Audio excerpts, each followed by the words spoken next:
Olá, tudo bem? É um grande prazer nos reencontrarmos aqui no canal Esperança de Luz. Minhas amigas e meus amigos, quero agradecer muito a todos aqueles que acompanham o canal, que assistem aos vídeos, que se inscreveram, meu muito obrigado. E para aqueles que estão chegando agora pela primeira vez, peço que se inscrevam e que compartilhem os vídeos em suas redes sociais. Sejam todos muito bem-vindos.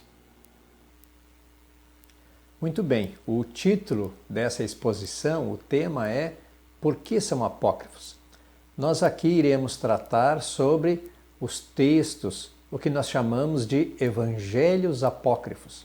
Mas por que esses textos, esses antigos evangelhos, não foram incluídos nas nossas escrituras, na Bíblia, não é? Por que eles são chamados apócrifos? É o que iremos tratar, discorrer nesta exposição.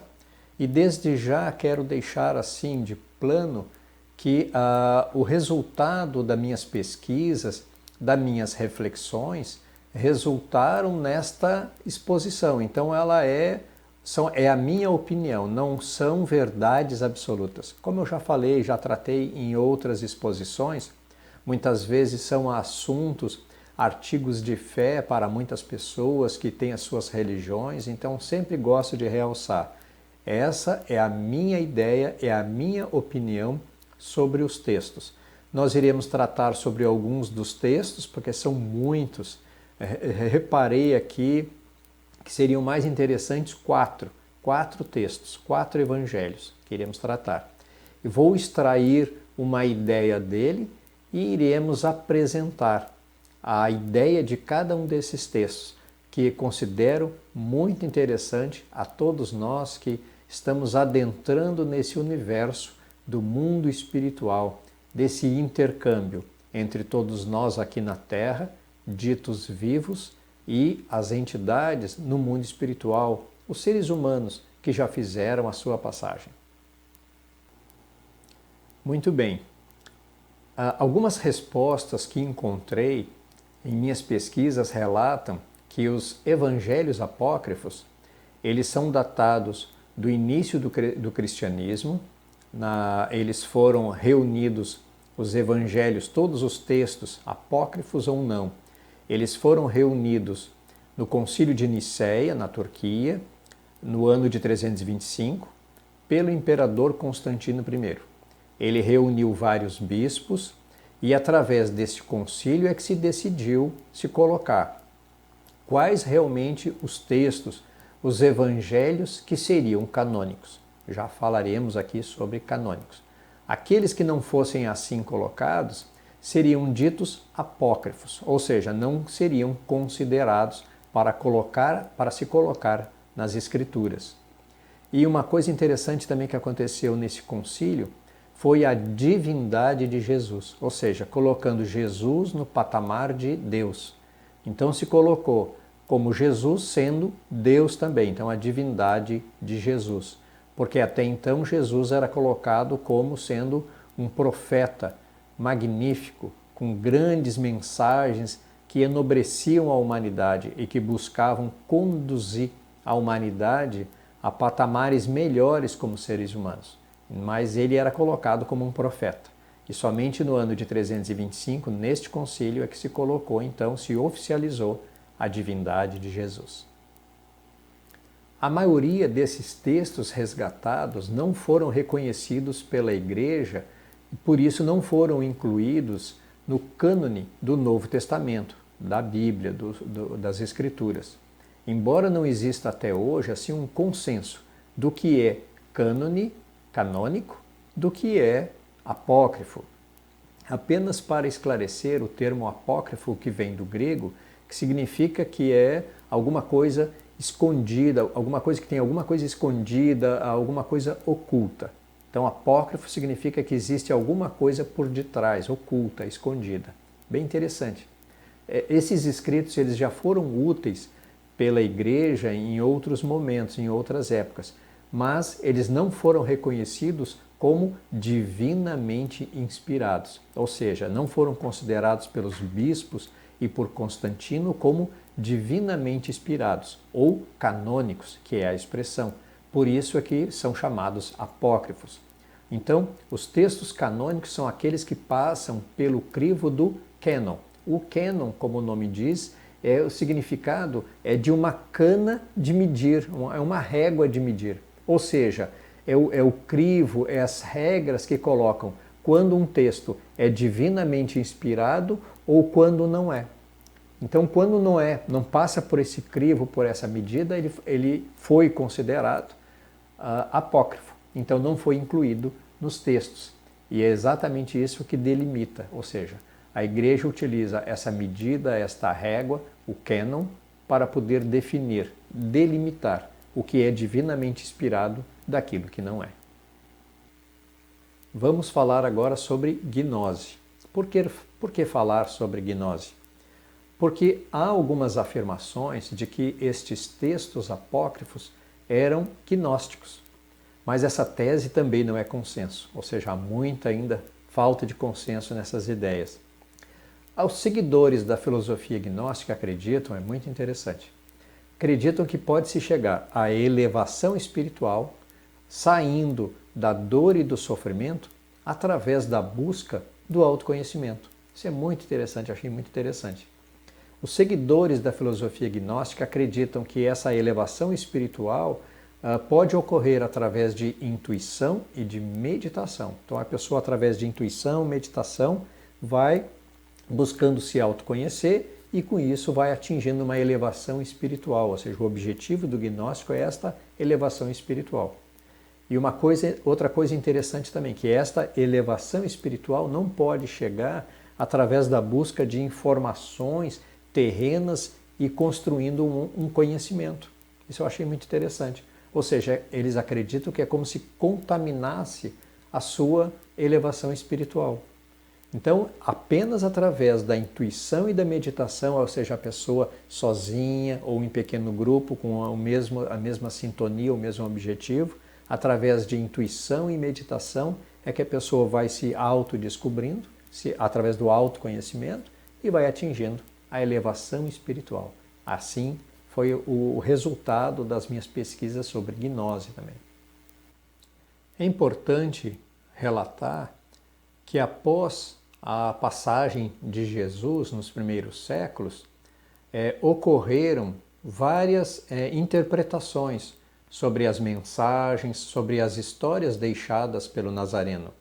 Assim, surgiu uma necessidade de se preservar a autenticidade de todos esses relatos, de todos esses escritos, sobre as mensagens, as parábolas, as histórias, ou seja, buscar qual texto realmente era autêntico e qual não era. Uma tarefa bastante complicada, bastante difícil. Então, os pesquisadores, os pensadores, as igrejas criaram métodos para fazer essa autenticação do que era realmente autêntico, ou seja, era alguém que estava junto com Jesus ou estava muito próximo de um seguidor de Jesus e que escreveu, relatou essas histórias, as parábolas, as mensagens, que era autêntico. Então nós temos aqui, eu separei 3 métodos bastante interessantes. O primeiro método da ordenação. O que ela nos diz? Neste método, as autenticações dos textos são realizadas por grupos de pessoas ordenadas e autorizadas. Ou seja, são pessoas já de grande conhecimento e que foram reconhecidas com um determinado padrão de autoridade para poder delimitar o que era autêntico do que não era. Então isso é muito interessante. O outro método é o dos credos. Ou seja, neste método, os credos geram limites do que deve ser considerado como autêntico ou não. Então aí seja uma questão religiosa, ou seja, determinada religião, ela através de suas crenças, de suas verdades, do seu pensamento, da sua forma de interpretar, segundo o seu crédito, é que vai dizer o que é autêntico ou não. Então é o método dos credos. E o terceiro, método dos cânones bíblicos. Neste método, os grupos criam listas de textos que representam a mensagem original de Jesus. Então, ou seja, através do cânone, do cânon, aquela régua, não é? Aquela régua de medir, ou seja, as regras, da igreja, ou seja, dos bispos que se reuniram junto, chamados, melhor dizendo, pelo imperador Constantino I, se reuniram e criaram as regras, criaram o cânon. E através desse cânon é que é utilizado para delimitar o que é autêntico do que não é autêntico. E o fato interessante é que justamente essas listas criadas pelo método do cânon bíblico, essas listas, elas não são as mesmas de hoje, as listas não são as mesmas do passado. Há algumas diferenças. Então, por exemplo, o Apocalipse de João, ele não era considerado como autêntico. Veja que interessante. Muito bem. Após essas autenticações e estudos, os sacerdotes da igreja então definiram quem era autêntico, ou seja, eles reuniram os 4 evangelhos tradicionais que estão no Novo Testamento, que é o Evangelho de Mateus, que era apóstolo, ou seja, seguidor de Jesus, ele era coletor de impostos, lembram daquela passagem, não é? E que também era chamado de Levi, então Levi é o mesmo Mateus. Nós temos o Evangelho de Marcos, que em verdade Marcos ele não era apóstolo, mas ele era seguidor de Pedro. Nós temos o Evangelho de Lucas, que também não era apóstolo, e Lucas ele escreveu os seus textos baseados na proximidade que ele tinha com Paulo de Tarso, o seu grande amigo, o seu grande líder, o seu grande mestre, Paulo de Tarso. E o Evangelho de João evangelista, ou seja, apóstolo, não é? Muito interessante. E muitos desses livros antigos sobre Jesus, que não foram incluídos nos cânones bíblicos, restam hoje apenas fragmentos. Na sua maioria desses fragmentos, textos apócrifos foram recolhidos em 2 locais na Palestina, nas cavernas de Qumran, no Mar Morto, próximo a Jerusalém, mas também fora da Palestina, no Egito, ou seja, nas cavernas do Alto Egito, chamadas de Biblioteca de Nag Hammadi. Muito interessante. Então, nessas cavernas do Alto Egito foram encontrados fragmentos e também, é muito falado, nas colinas de Qumran, não é? Próximo do Mar Morto, próximo ali de Jerusalém, é que foram encontrados os jarros com muitos textos, fragmentos, pedaços, mas muitos ainda bem conservados, sobre esses textos, os relatos da época de Jesus. Vamos falar agora sobre 4 evangelhos considerados apócrifos, ou seja, 4 textos. Vamos colocar mais ou menos a sua ideia central e também por que ele não foi considerado canônico, ou seja, por que ele não foi considerado divinamente inspirado, ou seja, exatamente porque ele foi considerado herético, não é? São eles. O Evangelho de Pedro. O que diz o Evangelho de Pedro? Circulava no século II e foi atribuído ao apóstolo Pedro. Este evangelho relata uma versão diferente sobre a ressurreição de Jesus. Olha só que interessante. Ele foi proibido por ser considerado herético e gnóstico. Olha só que interessante. Pois afirmava que Jesus não tinha corpo físico, era apenas em espírito. Muitos dizem que Jesus ele tinha um corpo fluídico, ele não tinha corpo físico, então ele se materializava quando necessário e depois voltava ao seu estado de corpo apenas fluídico. Muito interessante essa ideia. Os fragmentos foram encontrados na tumba de um monge no Alto Egito em 1886. Então, esses relatos atribuídos a Pedro. O Evangelho de Filipe circulava no século III e foi atribuído ao apóstolo Filipe. Ele relata que Jesus mudava de aparência ao se aproximar das pessoas fora do seu grupo, do seu conhecimento, ou seja, pessoas que Jesus não conhecia, de grupos que ele não conhecia, ele mudava, se transmutava, não é? Parecendo ser outra pessoa. Aí só depois que ele ganhava confiança é que ele se mostrava como Jesus. Interessante. E que tinha Maria de Magdala como a sua companheira. Também foi chamado de herético e de gnóstico, olha só. Foi encontrado também na biblioteca de Nag Hammadi em 1945. numa caverna localizada no Alto Egito, como já falamos. Vamos agora falar sobre Maria de Magdala, que não podia deixar de faltar, não é? Muito bem, atribuído então esse evangelho a Maria de Magdala, esses fragmentos transmitem a ideia de que Maria de Magdala se colocava muito próxima a Jesus e afirmava que Jesus colocava ideias gnósticas, ou seja, de autoconhecimento e de elevação espiritual. E que de Jesus colocava para ela também muitos segredos que não colocava para os outros apóstolos. Por isso, muitas vezes, esses conflitos e desentendimentos entre Pedro contra Maria de Magdala. Foi considerado esses fragmentos, claro, herético e gnóstico, e assim foi banido. Foram encontrados esses fragmentos em um mosteiro no Alto Egito e outros na biblioteca de Nag Hammadi, em 1945. Interessante. Vamos agora colocar um pouquinho aqui sobre o Evangelho de Tomé. Atribuído ao apóstolo Tomé, aquele que era ver para crer, lembra? Circulava no século I e relata que Jesus transmitia também ensinos gnósticos de autoconhecimento, olha só. E afirmava que a centelha divina está em cada pessoa. Isso que eu achei muito interessante nesse Evangelho de Tomé. Que Tomé relata que Jesus colocava que todos nós somos uma centelha divina. Veja que interessante. Os fragmentos foram encontrados na biblioteca também de Nag Hammadi, no Alto Egito, em 1945. Então vamos observar que muitos desses evangelhos considerados apócrifos ou não divinamente inspirados traziam grandes verdades a todos nós. Muito bem, então agora vamos relatar algumas situações, algumas ideias levantadas nesses textos e fragmentos a respeito de Jesus na sua infância e na sua humanidade. Por primeiro, vamos lembrar que Jesus adulto era considerado como um rabi. Por quê?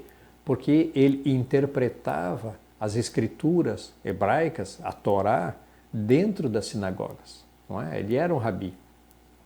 Mas também ele era um profeta, porque em vários momentos ele profetizava futuros acontecimentos dentro da Palestina, para o povo hebreu e contra o Império Romano, que oprimia a toda a Palestina e parte do próprio planeta naquela época.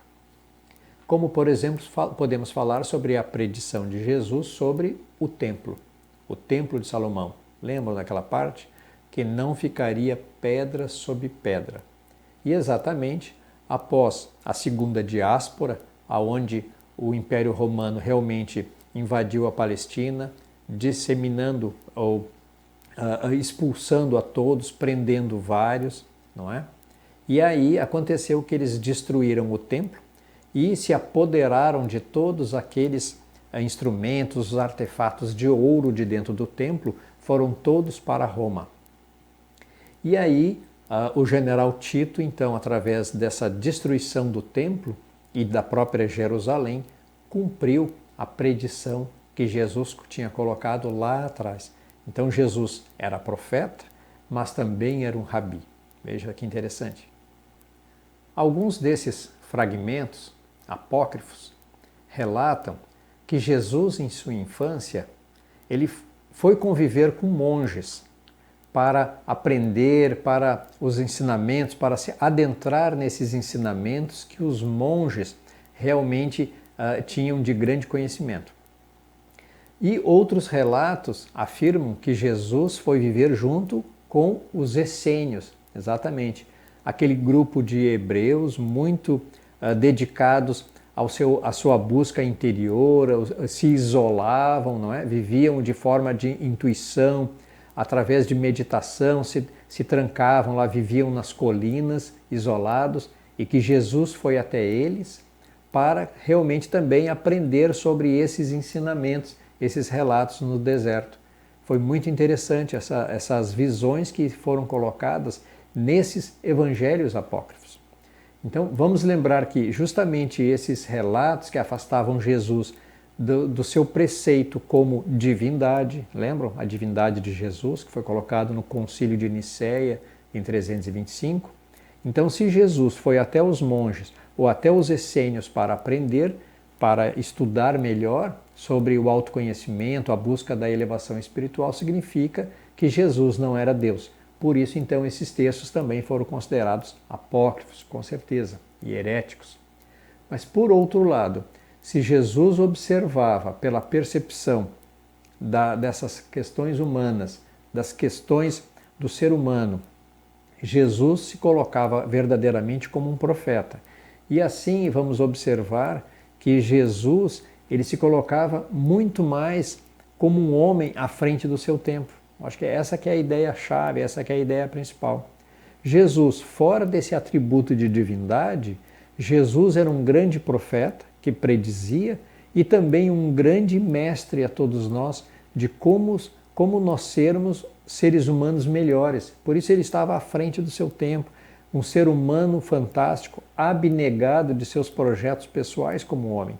Ele se entregou de corpo e alma nesta missão, de entusiasmar, motivar a todos nós a buscarmos sermos seres humanos melhores, mais elevados, com maior compaixão e empatia, como sempre colocamos.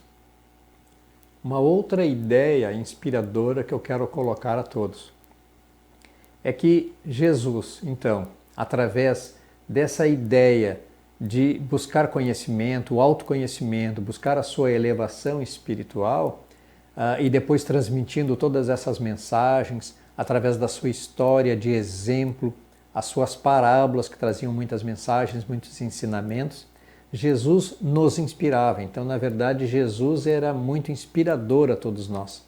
E que, através, como eu já tinha colocado, da compaixão e empatia, podemos mudar o mundo, o jeito que o mundo é, ou seja, retirando aquela questão dos apegos, do egoísmo, do orgulho, não é? Da violência, do rancor, do preconceito, ou seja, todos somos irmãos.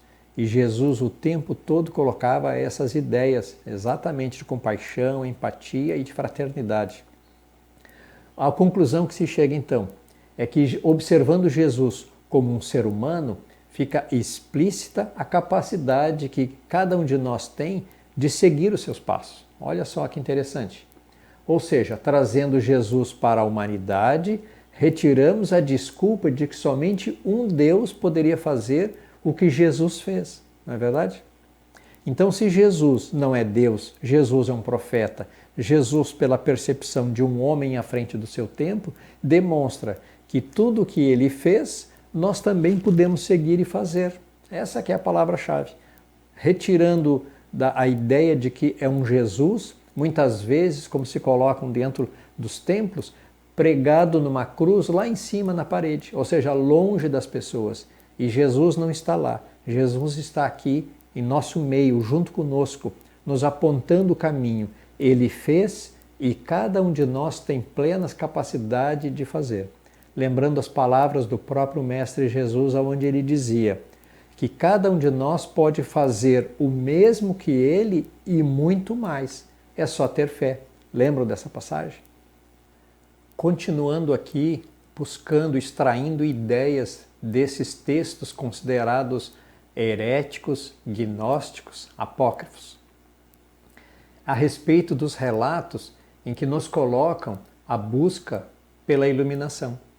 Então, se esses textos, considerados heréticos e apócrifos, buscam motivar a busca da iluminação, que a pessoa se ilumine, todos nós sabemos que a busca da iluminação deve de ser uma constante em nossas vidas. Então veja que esse texto não é tão herético assim, não é verdade? Algumas dessas ideias são equiparadas com a busca pela nossa transformação interior, a nossa reforma, e que muitos já despertaram para essas verdades. Então, dentre essas verdades, esses conhecimentos, nós temos como alicerce a busca pelo autoconhecimento e da reforma interior.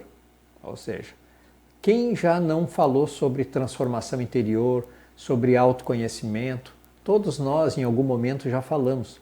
E justamente essas ideias estão nesses textos, nesses fragmentos considerados com coisa oculta, coisa escondida, coisa herética. Então percebemos que há uma grande diferença quando utilizamos o nosso raciocínio, o nosso bom senso, toda a bagagem de conhecimento que já construímos para visualizar essas ideias consideradas erradas, mas que há muita verdade ali. Como, por exemplo, a busca que temos, esse contínuo objetivo de reduzir a dor e o sofrimento em nossas vidas, não é? Causadas por condutas erradas, ou seja, conduzindo nossa vida por caminhos errados, se aproximará a dor e o sofrimento. Para sanar a dor e sofrimento, devemos corrigir os nossos caminhos, a nossa conduta. Então vamos observar que esses ensinamentos estão contidos na doutrina dos espíritos. Veja aí, por isso que lá no início do vídeo eu falei sobre doutrina dos espíritos. Então, essa doutrina, que é muito consoladora e esclarecedora, nos alerta as mesmas coisas que esses evangelhos considerados apócrifos alertam. Olha como interessante essa parte.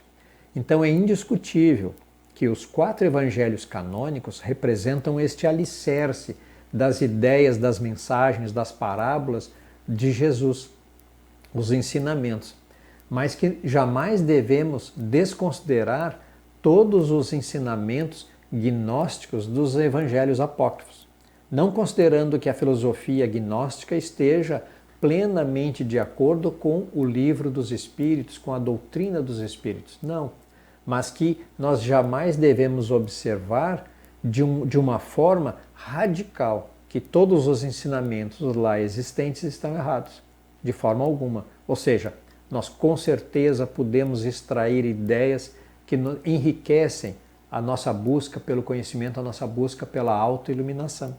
Então, observamos que de várias fontes podemos extrair ideias boas. É só termos o bom senso e bagagem. Por isso é tão importante o conhecimento, as informações, construindo conhecimento, buscando sempre ver com os olhos de alguém que busca se iluminar, buscando luz. Jamais observando aos outros, as outras coisas, os outros livros, os outros textos, a verdade dos outros com olhos de sombra.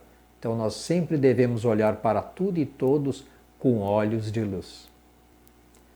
Muito bem.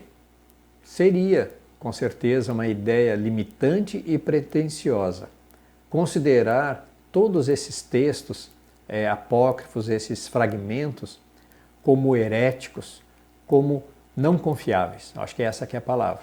Então nós não podemos ter essa ideia preconceituosa. Cada texto deve ser analisado segundo essa bagagem de luz e ensinamentos basilares de Jesus, ou seja, tudo que Jesus nos trouxe. Nós devemos observar com estes olhos.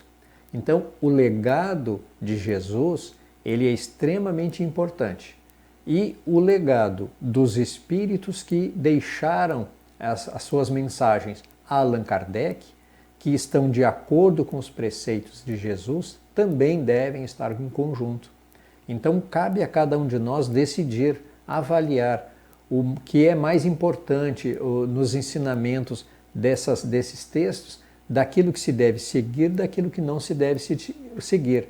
Ou seja, aquilo que pode se representar como uma afronta aos princípios cristãos.